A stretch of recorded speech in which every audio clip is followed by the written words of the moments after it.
Welcome to A Plan for That podcast with Erin and Vince, where each week we will give you our 2 cents on the storm of a news cycle and meet with progressive leaders and activists to elect an army of progressives and have big structural fun together.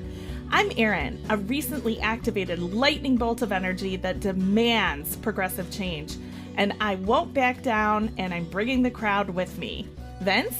What's good, everybody? I'm Vince. I'm a recovering journalist who has spent the last couple of years working on the fringes of the Democratic establishment out here in the Rocky Mountain West, and I am very excited to finally put my library of knowledge on organizing and taking actual action to use for you, everybody who has all of this anger, has all of these feelings, and just needs a little bit of direction here on A Plan for That. Erin, how are you? How was your weekend?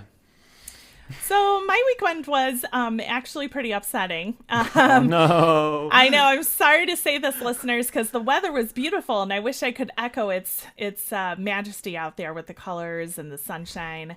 But unfortunately, I made a decision after a very long shop online stint because of COVID. I made a decision to venture out, shall we say? The time never could have been better to do it, right? The president has COVID. Obviously, everybody's going to be taking extra precaution right now. Yeah, not so much. And apparently his messaging on don't fear COVID, everything's just gravy, everyone do whatever you would do normally is really taken hold, because when I was in a small store, and I'm not going to give them free advertising, so we'll just say small store, this woman was literally right behind me to the point where I could feel her presence on my neck. And I politely asked her to please step back to the 6 feet that is denoted on the floor so that we could both remain safe and I could continue to keep my family safe. And her quote to me, listeners, was, and I kid you not, "Yeah, well, you know that one of these days life will occur again. And sometimes you just have to get over the fear and get back into it." I kid you not. That's so constructive and so helpful.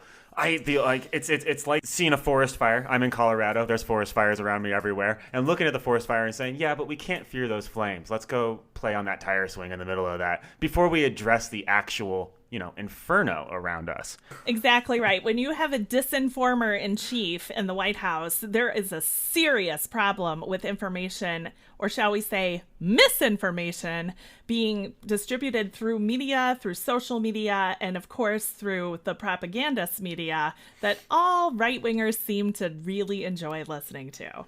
And that's really like the story for me from the weekend isn't that the president of the United States caught the hoax that he was insisting didn't exist. It's the 4 years of misinformation and disinformation, propaganda and lies surrounding this administration made it impossible for anybody anywhere to actually know what was going on. Immediately, half the country was asking, does the president have COVID? The other half was asking, oh my gosh, is he going to survive? Like, nobody even knew whether or not this thing is real. We still don't know if this is real. We still don't actually know if he was on steroids. But that's so much the issue here is his misinformation, the propaganda. It just makes it, we can't trust anything that this administration says. And then out of all of this, the only clear thing that they are saying is, everything's going to be fine. This is no big deal, which is only just more dangerous on top of all of that. Yeah, I hear you, Vince. I don't even know what's worse. This dear leader, any minute he's going to be riding on the back of a horse shirtless like his hero, Vladimir Putin, or our stupid mainstream media who seems to fall for this hook, line, and sinker and single-handedly trying to canonize him for being the leader he isn't and getting him reelected when they know what a danger and a threat he is to this country. They've known since 2016. Do not be fooled. Well, I am I was grossed out. I am so sorry to hear about your bad shopping experience. I was grabbing the back of my neck just thinking about people's breath on it. Like, it's been long since I've had to feel it, think about that. It's gross. But I mean, unfortunately, I have a real world example of this rhetoric spilling out too. This morning, once again, the authoritarian Democratic mayor of Denver, Colorado, swept the unhoused with no options and nowhere to go violently with the Denver police force off of the public spaces on the city sidewalk. And while I went down to demand that, their belongings not be loaded into dumpsters and trash trucks with front end loaders, but they be allowed to pack and move on peacefully. Police officers were not wearing masks. Spokespersons weren't wearing masks, and one of them did mumble, to us that even the president got better, that this is no big deal. And I mean, we're seeing that rhetoric spin out of control and spin into the real world, into people who, have control, unfortunately, over our lives. It's no bueno. Absolutely, Vince. And honestly, my heart goes out to the people who lost 210,000 and counting souls, because it is a big deal and it isn't something to toy with. I send prayers to them every single day, and I join those prayers with all of my family looking to new leadership ASAP. It's hard to think about, and it's even harder to do this transition onto our next story, which is another bad thing that's happening. While we are combating misinformation about how to deal with COVID and be properly prepared for this pandemic, we're also trying to figure out how to get people to the polls right now.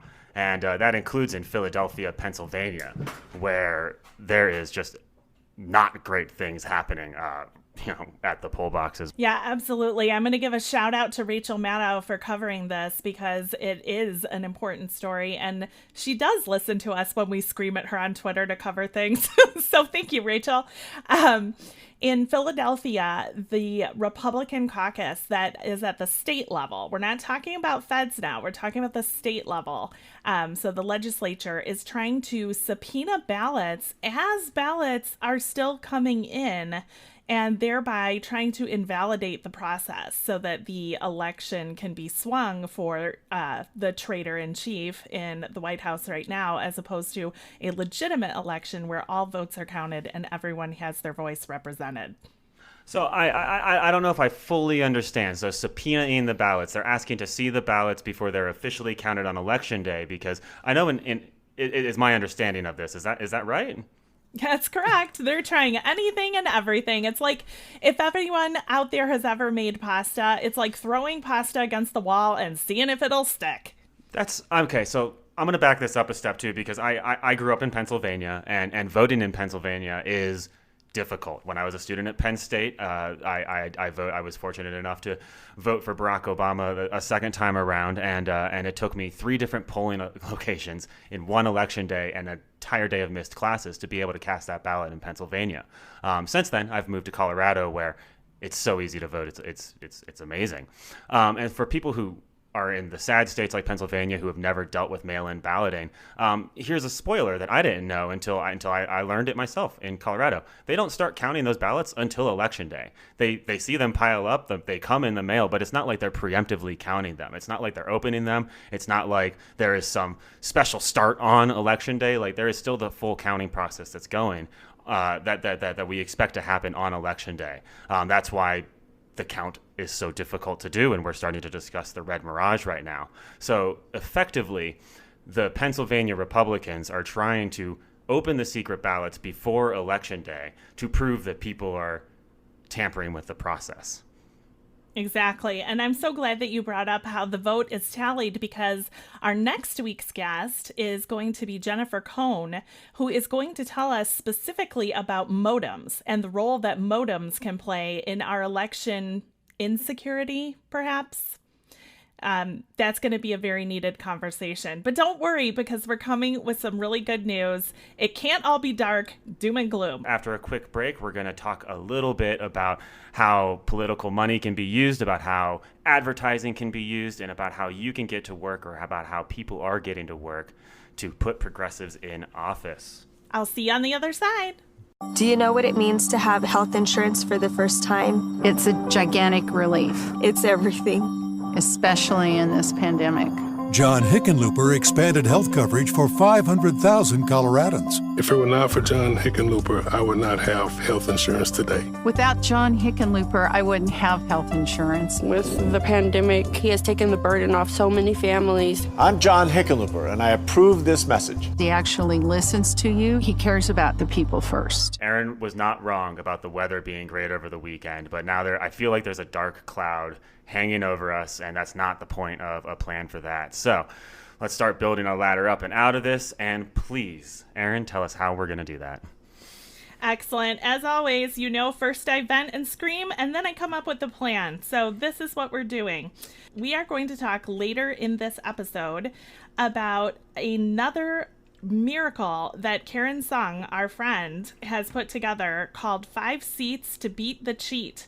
This refers, ladies and gentlemen, to the nightmare scenario that we touched on last episode. For those of you who missed last episode, that is about the president trying to get electors to have non-confidence in the winner of the election and instead vote for him. That's at the state level. It is something that we can fight. We are very close, and yay, let's go there.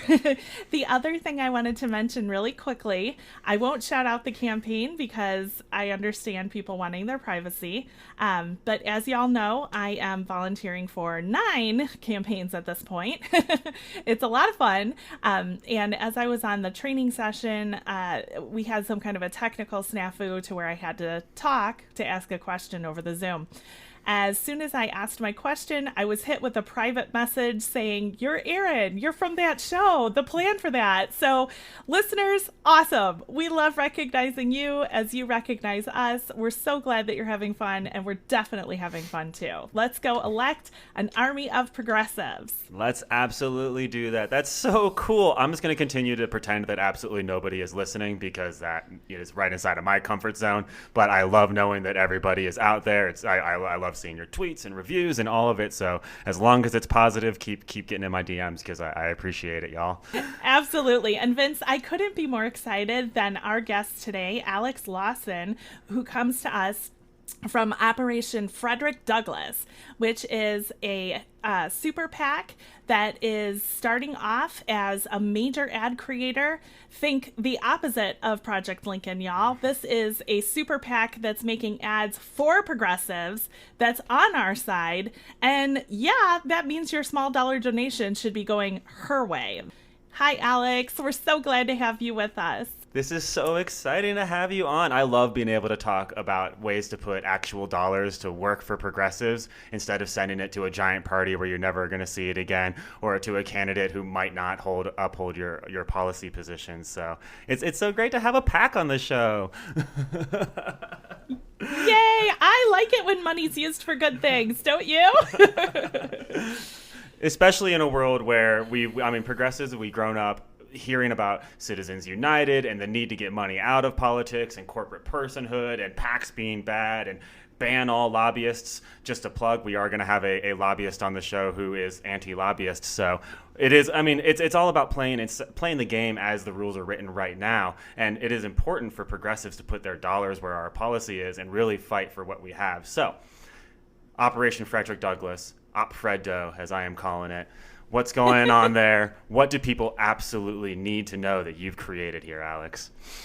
Okay, so basically a quick rundown of why we exist is we're pretty brand new, but after we saw the corporate media basically put their thumb on the scales for the primary and then the Veep stakes and all that, me and my co-founder realized that there isn't a voice for a non-centrist perspective in the news and the media.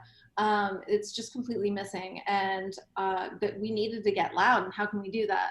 And then we started to see the impact that Lincoln Project was having, but we know that they're not really our friends. They're still Republicans, and the money that Democrats are giving them is going to be used against them come November.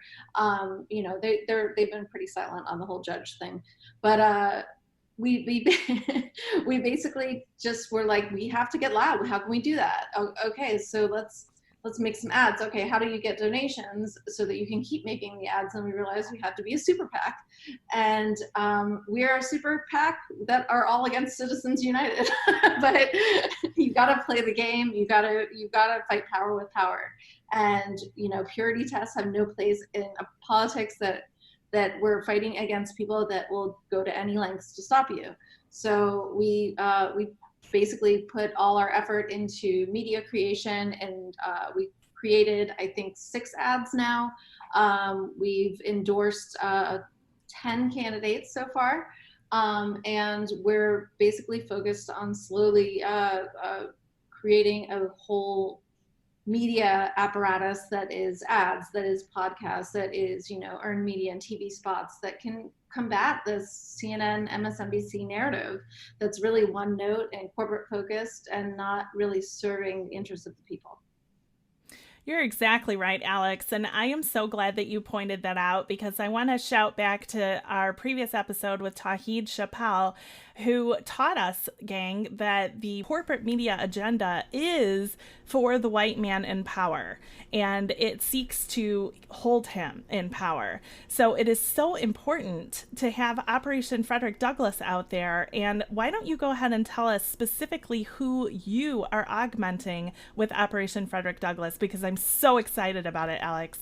Our biggest focus is promoting progressive values, feminism, racial justice, and education, and uplifting those ideals and making those ideals consumable even to people that don't necessarily identify as progressive, but maybe they believe these things. I know that that's a lot of, for example, Elizabeth Warren's campaign. She brought in a lot of people that don't normally identify as progressives, but the way she explained everything made it make sense to support these policies and these values. And, that's what we need. We need somebody that's not going to scaremonger, that's not going to scare people away from these really popular ideas that will make our lives better. And right now, I don't think we have that. We don't have somebody that's or a media apparatus that's making these very popular concepts consumable and acceptable to people so that they can embrace them. It's so especially important right now to have that exact answer as we also talk about the comparisons of Operation Frederick Douglass against Lincoln Project too, because 70% of people are going to be swayed more by positive messages about your candidate than negative messaging about the other candidate. And for months we've been inundated with Lincoln Project's negative messaging about Donald Trump, while people like themselves and Mike Bloomberg promise all of these billion-dollar ad campaigns about the positive messaging around Joe Biden. We had a homework assignment a couple of episodes ago dedicated to finding positive messaging for Joe Biden, everybody. Mine was pre-K. And it's yet to be seen, because we need to do more than just tear down the people we dislike. We also need to prop up the people that we love. And you are definitely filling a void. It is great to have Operation Frederick Douglass join this really wonderful progressive playing field that we've built for ourselves out of the 2019 primaries. Absolutely. And there's something beautiful, you guys, about it being Warren Democrats who are united together, because when Warren Democrats come together, whether it's Operation Frederick Douglass, a plan for that pod, or the coming podcast that I'm sure we're going to listen to, it's all about electing an army of progressives. And I'm so excited. So the tent poles of Operation Frederick Douglass are organize, create, mobilize, which I absolutely love, because I like anything that will fit onto a sign that I can lift aloft. But let's break that down a little bit more. Step one is organize. What's Operation Frederick Douglass doing in the moment to help organize? Just basically helping. We're actually having some guest bloggers on soon, so that's going to help people with some action items, things that they can do right now to make sure that they understand like certain concepts and how they can participate in moving these concepts forward. For example, I think a really good example actually is how easy it is to take over the DNC. So we have a few guest bloggers lined up to start talking about these concepts, so people realize, okay, not only can you vote for your state ledge, that we're going to say, okay, these are the best people to vote for in your state ledge so that we can get, a popular vote initiative passed, but you can also just take a DNC chair. Like, there are very small things that have big consequences that we can organize people to do just by educating them. Like, I had no idea that it was so easy to take over the DNC. The reason that I'm about to say this name and we know it is because of the DNC chair, Pete Buttigieg. Like, that was a platform that he was able to run for president off of this one seemingly teeny tiny step. It's really just organizing people around these ideas and concepts that they maybe just don't know enough about to really feel like they can be impactful to do anything. I love it. I'm so excited for you filling the void as well with the media. I want to do everything I can to help you get to that future step that you're envisioning, because let me tell you, Elizabeth Warren is so prescient when she says, if you don't have a seat at the table, you're probably on the menu. I know that that is something that our leaders have quoted over the years, and I'm so glad that she's stuck with that attitude, because she couldn't be more right. Yeah, absolutely. I mean, that's exactly what I see every day when I turn on, corporate media, is that I see them falling for the same things they did in 2016 as far as Donald Trump goes. I see them shooing away anything that actually could help us, like expanding the court. And it's always taken, like, the talking points are almost Republican. I remember in the primary, all the questions were from like a Republican standpoint. When they'd ask the candidates any questions in the debates, it was always like how much is healthcare going to cost? Not instead of asking like, how much does it cost to have people that are uninsured come into your hospital with stage 4 cancer?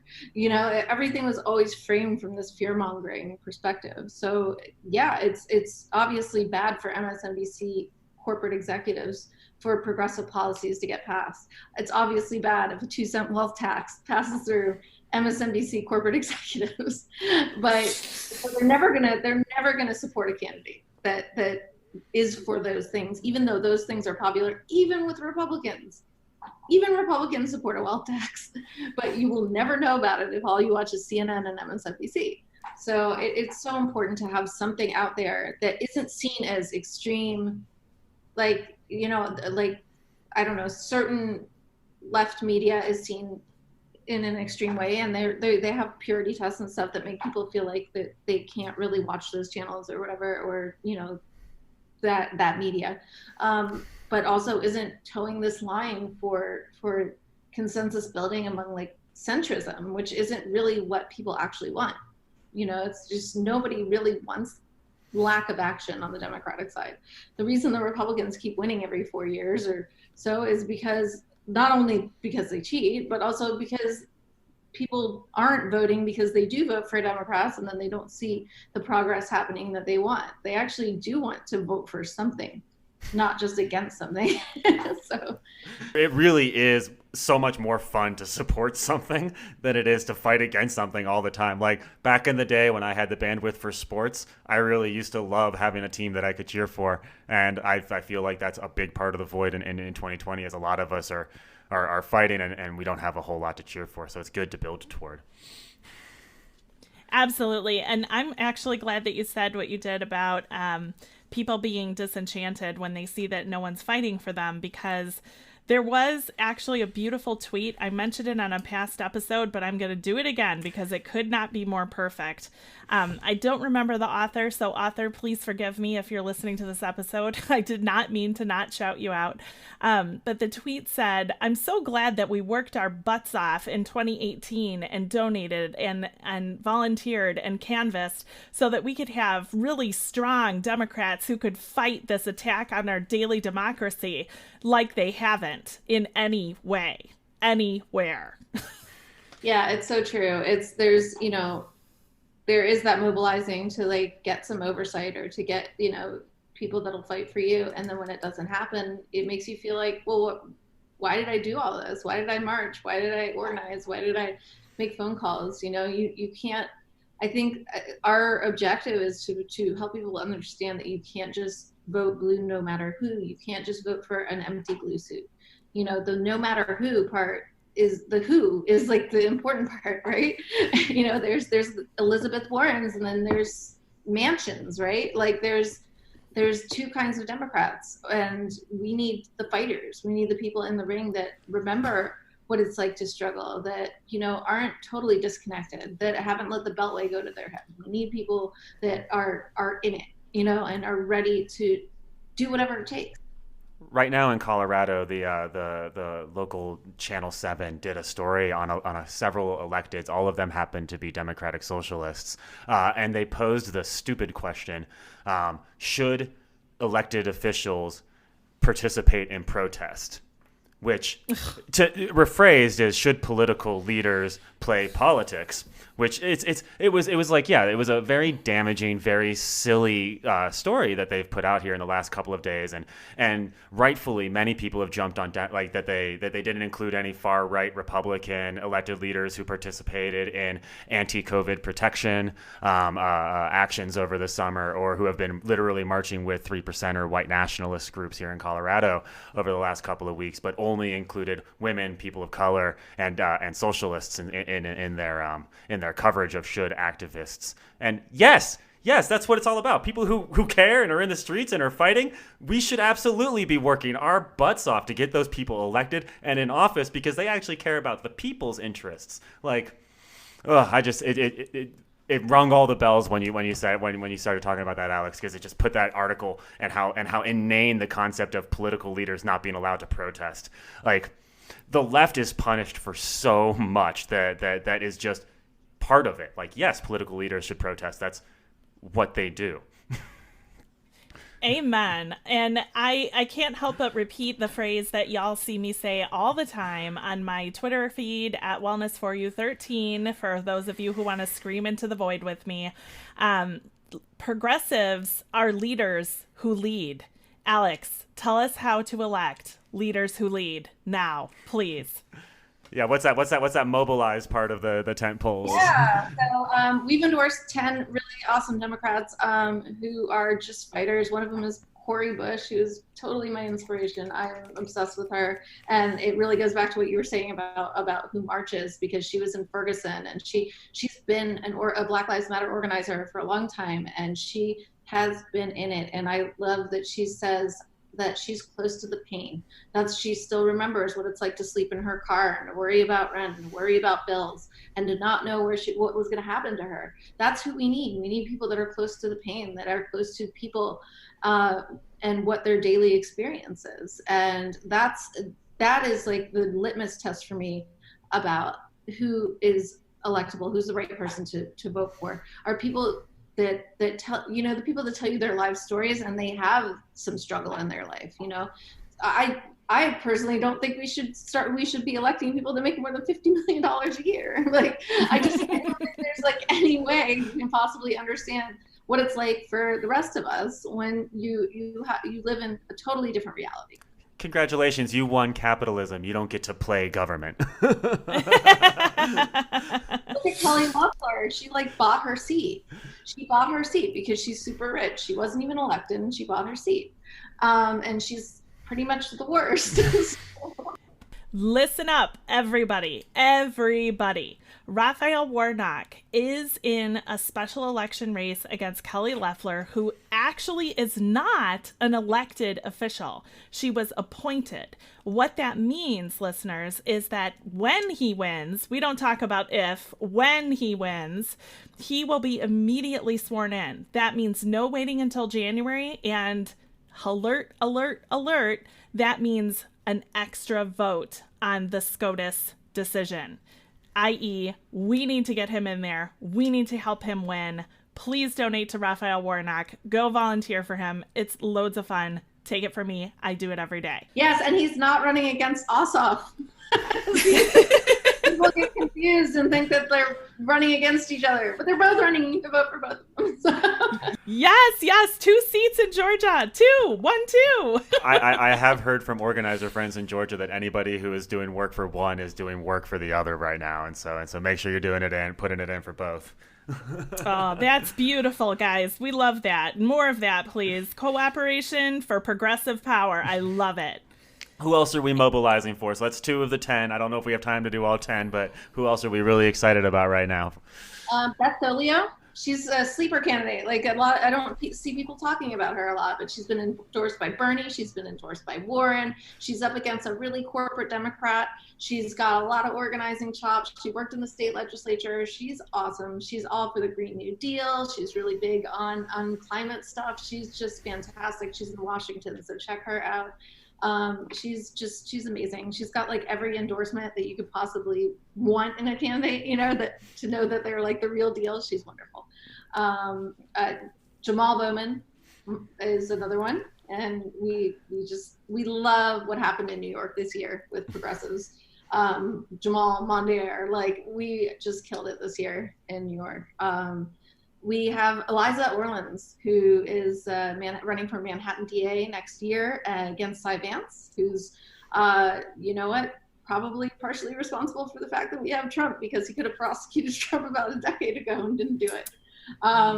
And we love Eliza on this show 100%. So any 100%. Absolutely. You're going to hear a lot more on her after the election. We're hitting hard for Eliza. We love her. Oh, she's amazing. She's amazing. Her heart's fully in it, and she will fight for the least of us, and she will not be prosecuting people for things they don't deserve to go to jail for. That's, you know, we need more of that in this world. You know, less carceral system and more rehabilitation and more help to people. So, totally. Yeah, that's a big one. I mean, I think our focus is also just making sure that we endorse state races and that kind of thing as well, because, you know, your state legislatures matter so much. We have how many state legislatures do we have to flip? 10, I think, only to get to the national popular vote interstate compact to get it to pass completely. Mm-hmm. So yes. 4 years and we only have 10 legislatures to flip. It's not that many seats. So, like, for example, somebody we haven't endorsed but you should really vote for in Florida 88 is Omari Hardy. He's really progressive and he's amazing, and he will help flip Florida so that we can pass it here. But yeah, I mean, it's really important up and down the ballot to just really like listen to who is endorsing these people, what do they stand for, you know, just be informed about every single decision you make when you vote. You know, I even look up the judges. I look up everybody before I vote. You know, sometimes it's hard with judges sometimes, but usually you can see who they were appointed by, and I can kind of figure it out. So. I'm so glad you mentioned that, because I will say, listeners, personally, when we were voting for our Illinois ballot, it literally was almost impossible to find the party affiliation. And I had to go back to articles that were written about them to learn what they actually align with. And Alex, you're so right. It's almost like a quest to find out what their party affiliation is sometimes. So I really appreciate you bringing that up. To be apolitical, right? But, you know, for me, I had on our ballot, we had like 2 appointed by DeSantis and 2 appointed by Scott. So they were all like hard nosed for me. That makes it pretty obvious. I'm really glad that you mentioned that you have some Bernie shout outs too, because to have Warren and Bernie supporters unite means a win. Okay. Look at what happened with Ed Markey. That is what happens when progressives come together. The end. Yes. Yeah. I love Corey. I know Warren didn't endorse her for whatever reason, but you know, she's an inspiration and she's going to do the work. And, you know, I have no doubt that they'll be all allying when they're in Congress. So, you know, to me, it's not whatever wars there were in the primary or whatever. It's just not worth even relitigating, because our power is in numbers and is in all coming together, because we all believe in the same stuff.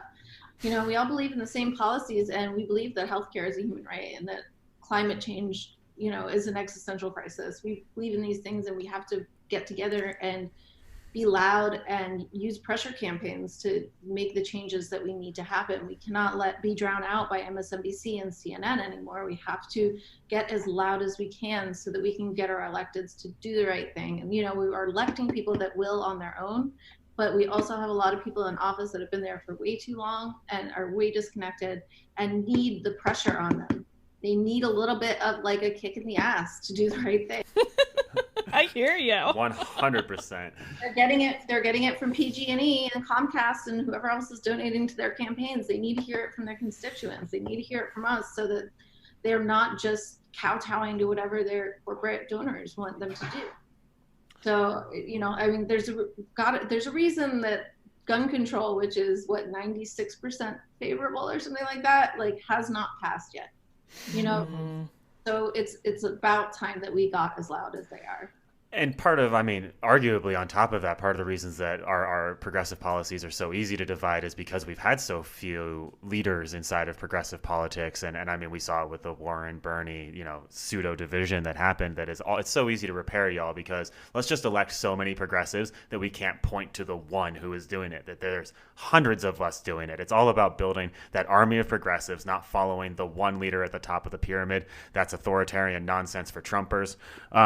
Organize, mobilize, those are two of the tent poles. Create is the third. We are going to play an Op Frederick Douglass ad today after we finish talking to Alex, but I want to get into a little bit about what you're trying to create and what kind of messaging you're trying to put out with your ads, because we did absolutely and rightfully attack Lincoln Project over always being negative. So let's also put some positive light on what Op Fred's doing. Wow, what is your content strategy over there? So we have done a couple anti-Trump ads just because people weren't hitting them on a couple of things. But honestly, most of our ads, we try to, even if we say what the problem is, we always try to give you hope and inspiration about what you can do about it. It's never just, this is what's wrong, because that doesn't help anybody. It's this is what's wrong, but this is how we can make it better. But we want to inspire hope, and we want to make people feel powerful, because you are. And I think the biggest trick that the media plays on you is feeling like you're just one person and you can't do anything, and you don't understand how powerful you are. There's so much power in the people, and the people just have to feel like they have that power. So our messaging is so focused on just making sure people feel like, or understand the power that they have, and that people can do something with it, even if it's something small, like running for city council. Like, you don't understand how even just running for city council can be a transformative thing for your entire community. So your power exists in your voice and in your actions, and you're not just one person. Like, there's so many of us, and if we get together and we do something, we can overpower MSNBC. Because you know what? They're all saying the same shit for 24 hours a day. Like, they're not saying anything that we haven't heard before. If you watch one show and then the next show, with a few exceptions, like Rachel Maddow, but with a few besides those people, if you watch one show and then the next, you'll hear the same variation or the same message with a different variation over and over and over again. So if we're saying something different and doing something different, we're going to get attention. We're going to get eyes on us just because we're doing something different, and because we're not repeating the same shit these people have heard a million times. My mom spews CNN brain at me all the time. And I always have to refocus her and be like, no, actually, you just sound like I just heard that on CNN. Now you're saying it. But if you're saying something different, you're going to get the people's attention. So it's a matter of just asking people to think differently, asking people to know that they have power within them to do something, that they're not just one person, that one person is actually a really powerful thing. And all of our content really centers around that, giving people hope and action items and education, so that they feel like they can be a part of something that is more meaningful than just, these playing small politics that we've seen from a lot of our leadership right now. We need to demand better, and we can. There's no reason that we can't. Amen. I just see us as such a natural synergy together, because that's what we're doing too. And I really feel like, even in addition to all of the really popular polling progressive policies, what I bet we could pull in almost 99% of the country on, especially right now? Anti-corruption. I want a list of candidates who will pass anti-corruption plan set out by Elizabeth Warren. Give me a list, send it to me. I'll sign up for everything. Let's go. We actually recently made a video about corruption, and it was all narrated by Elizabeth Warren. Nobody likes it. Even far-right Republicans hate it. Yeah. Wants to feel like Comcast gets to decide shit for us. Nobody wants to feel like that. Alex, we always love to ask our guests where people should be sending their small dollar donations. Obviously, Op Fred Douglass wants your money, and will happily take it, everybody. So before you go anywhere else, before you listen to anything else, send $3, $5, $10 to Operation Frederick Douglass. But who else should they be supporting? Where else should their dollars be going? Florida Rights Restoration Coalition is for ex-felons to be able to vote. It helps pay off their bail. So there are so many ex-felons in Florida that now suddenly have the right to vote if they can get their court fees and stuff paid off in advance. So FRRC.org is helping pay them off and getting these people voting. So they're educating them, they're telling them where to go because they've been out of being able to vote for so long that they need just the education of like how to vote, where to vote, all this kind of stuff. And it could make a huge difference in Florida. So it's another really, really good organization. I'm so glad you brought that up because we all know Mike Bloomberg didn't get it done. No, he's raising money. Excuse me while I scream. A billionaire raises money. Yeah, that is so just give it away, fool. And also a reminder to Florida's state leadership, poll taxes are illegal, and that is what this is. Thank you so much, Alex, for reminding everybody to help combat the poll taxes that are going on in Florida. Now, please, I'm asking you to plug yourself because I want our listeners to also be able to give you some love. Where's the website to get to check out Operation Frederick Douglass? What's the social handles? What are your social handles? Okay, easiest thing to remember is opfd.us, and that'll redirect you to the long one. My Twitter handle is Alex Lawson OFD. Our organization's Twitter handle is OPF Douglas, OPF Douglas, at OPF Douglas on Twitter. And it's Operation Frederick Douglass on Instagram, spelled all the way out, and it's OPF Douglas on Facebook. Yay! It's also really all readily available in this week's show notes. You can click it if you're listening to this in Apple Podcasts or Spotify and everything, and just go straight there too. Absolutely. And we're going to be amplifying like a tidal wave so that we can work together to elect an army of progressives up and down the ballot. Everyone will hear us roar. As you like to say, take it away, Alex. What is your slogan? We are the thunder. As Frederick Douglass once put it, fellow citizens, above your national tumultuous joy, I hear the mournful wail of millions.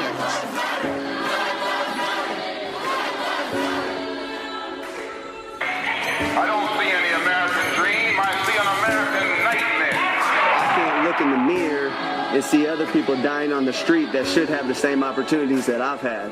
This moment in our history has been a long time coming, but a change has come.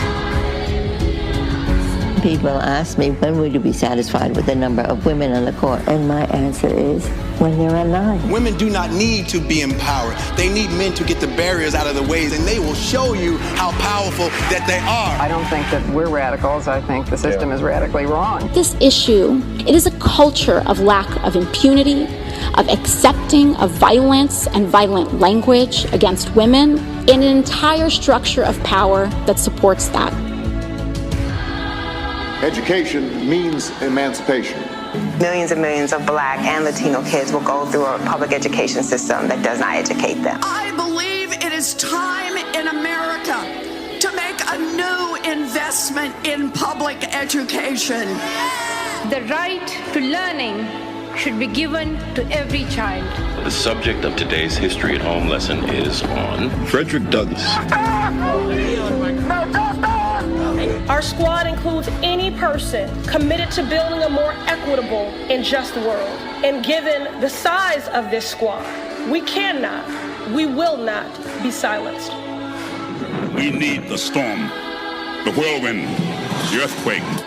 The feeling of the nation must be quickened. The conscience of the nation must be roused. The propriety of the nation must be startled. The hypocrisy of the nation must be exposed, and the crimes against God and man must be proclaimed and denounced.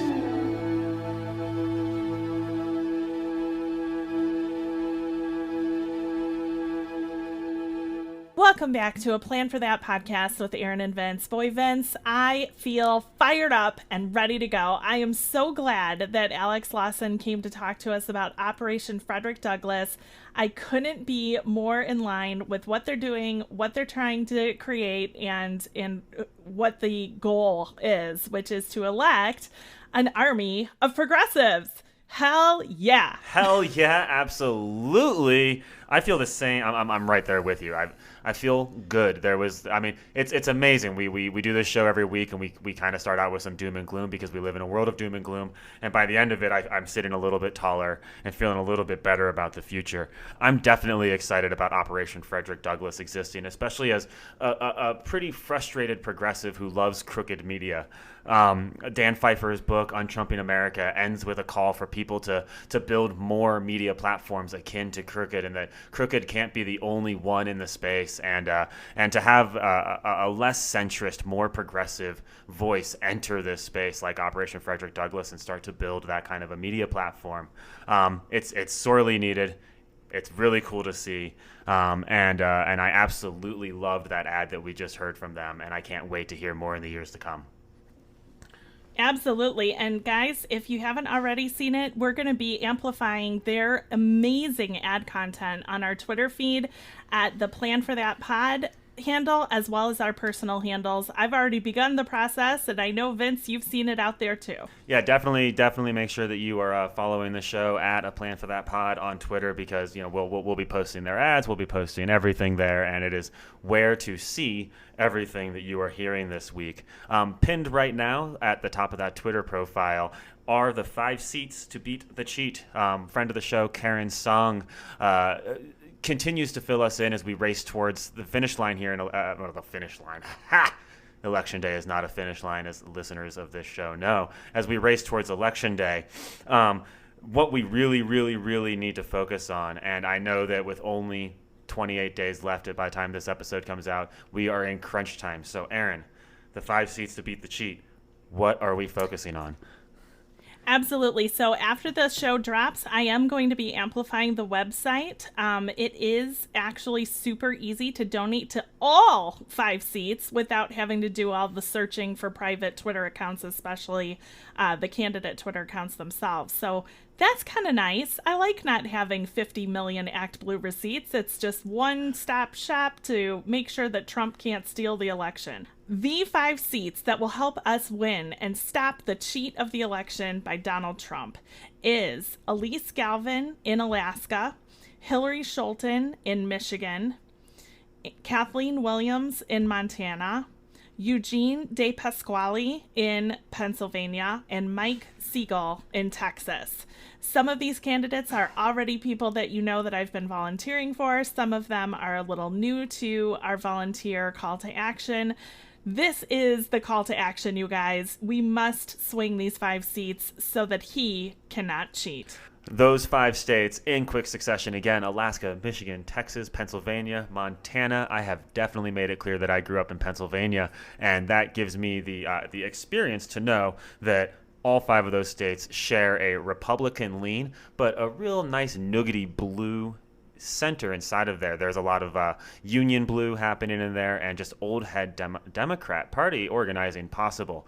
To illustrate, Montana, as some of you might remember, he ran for president, has a blue governor in a very red state.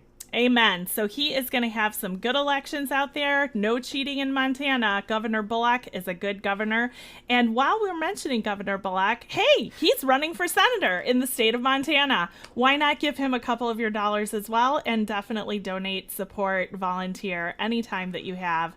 As I've said to Vince in our green room time, it's go time. We're counting down. It is hard to keep track of sometimes which individual issue we need to fight for, and how we can, as individuals, go fight for that one issue. Where do we put our energies? Where do we put our efforts? And here on A Plan for That, we've heard your feedback that sometimes a little bit more personal direction could really help, and so we've come up with an idea to do a live show this coming weekend to help you come up with your own personal plan for that. You're exactly right, Vince. I am so excited, and it's going to be so much fun. We've already created the title, which is Venting, Then Victory. So come on over to the show, give us a call, tell us your angst, your pain, your worries, your regrets, your stresses, and then let's collectively change it to motivation, fire, and power. go elect an army of progressives. So make sure you are following us on Twitter at A Plan for That Pod, so that you do not miss where this live is taking place. It will be on our YouTube channel, which we are so new, still does not have a custom URL that I can hand out right now. So the link will definitely be on our Twitter. We'll be sharing it from our personal profiles, from our show's profiles. If you are one of those lucky few who listens to the show on YouTube, you're already there. You're not going to miss this. In fact, hit subscribe and you 100% won't miss our live show. This Sunday, 1 o'clock Central Time is the plan, and we cannot wait to have everybody through to help you, sort out what the heck we're doing in this run up to Election Day. Absolutely. And in the off chance that we don't catch you this time, I have a feeling the live shows will be back. Erin, it is that beautiful time of the week where we hold ourselves accountable and we make sure that we are directing our energies the same way that we are asking our audiences to. What have you done this week to stay involved, and what are you doing going forward to make sure you do? Absolutely, Vince. So sorry to be a broken record, but I'm yet again volunteering for the 9 campaigns that I've been working with this whole entire time. And I've added some campaigns from the 5 seats to beat the cheat because thank you, Karen Song. This is so important, and I cannot let this election go by wondering what if I would have done more. And not to sound like a broken record from my side either, but I'm in the streets. Our fights are being fought, but they're not winning. In fact, it's so important right now to point out that the woman who wrote Breonna's Law, which would end no-knock warrants in Kentucky, the police procedure that led directly to the murder of Breonna Taylor, the woman who wrote the legislation, who is the sole black legislator in that state that would end this practice, was recently arrested on trumped-up riot felony charges. So, I mean, we need to track. We need to really be paying attention to where our activists are right now, and who the people who are fighting for progressive policy out in our streets, what's happening to them. To that end, this coming week, I'm really excited that I'll be traveling to DC with the Colorado delegation of activists and actionists and the Caravan for Racial Justice, from all the way from Denver to our nation's capital well, I'm going to document, but so many of our state's leaders are going to fight and to put their fists in the air and to really, really push for the progressive policy policy changes that we all need to happen in the immediate. And really, it's rare that I ask for anything to come towards me, but if you have a small dollar donation to go towards that, pinned to the top of my Twitter profile at VinnyChant right now is a link to a GoFundMe page that, yes, we've met the goal, but the further we get beyond the goal, like I'm literally watching Tay Anderson buy people plane tickets every day as we get more donations beyond the goal. So it's okay to overachieve sometimes. Please go help contribute to this cause because we have not stopped giving back with it yet. And I'm really looking forward to this trip too, guys. Like, this is so cool. Absolutely. If any of you listeners out there are always wondering, how are things actually going to happen? What are the concrete steps? This is one of them, okay? This is something that's happening. Leaders are going to fight for you, fight for your rights, fight for racial justice. Yes, you can. Yes, you can. Yes, we all can. And yes, we plan. That's what we're doing here every week on A Plan for That. You might not know what you can do yet, but we are going to help you figure it out. Smash that subscribe button to make sure that you do not ever miss an episode. Most importantly, go write a review right now. Text the link to 5 of your friends, and then follow up a couple days later and ask if they've listened. Even if they haven't, ask them to share it out to 5 of their friends, because let's build this army of progressives together, everybody. I am so excited to talk about our next week's guest so that we can sail away on this energy of power, progressive mobilization. Next week, we have Jennifer Cohn coming to talk with us, and she has been doing a lot of work around security in our elections. She's an advocate, researcher, and writer. Most of you have seen her on Twitter, and if you haven't, it's just the beginning. She has so much to tell us about modems and the roles they play. I'm excited. How about you, Vince? I am so excited. There's a Robin Williams movie where he wins the presidency because of a faulty tech glitch inside of an electronic voting machine. And I assume that is not what we're going to be talking about, but I will be rewatching the film in preparation for the interview.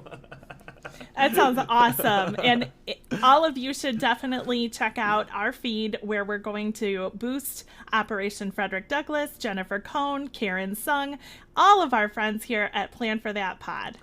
Absolutely. Follow along. Please follow me personally on Twitter. I am at Vinny Chant. Also on Instagram at Vinny Chant, and Facebook at producer_Vince. I love interacting with you all. I love seeing you all. I do, in fact, love you all. Amen. I feel the same way. I'm super excited about all of our listeners, all of our crowd, all of the progressive voices rising in unison. You can follow me at my personal Twitter feed of at wellness4you. 4 is the number. You 13 at Wellness for You 13. I'm definitely less restrained there. Please don't be offended by my profane language. Nor mine. We don't have the explicit label on this show, but we definitely do have it on our Twitter feeds, everybody. Please remember, coronavirus is out there. We are in the middle of a pandemic. It is super serious. Take it seriously. Be safe this week. And, smash that subscribe button, everybody. Absolutely. We'll catch you next week where we'll have more big structural fun.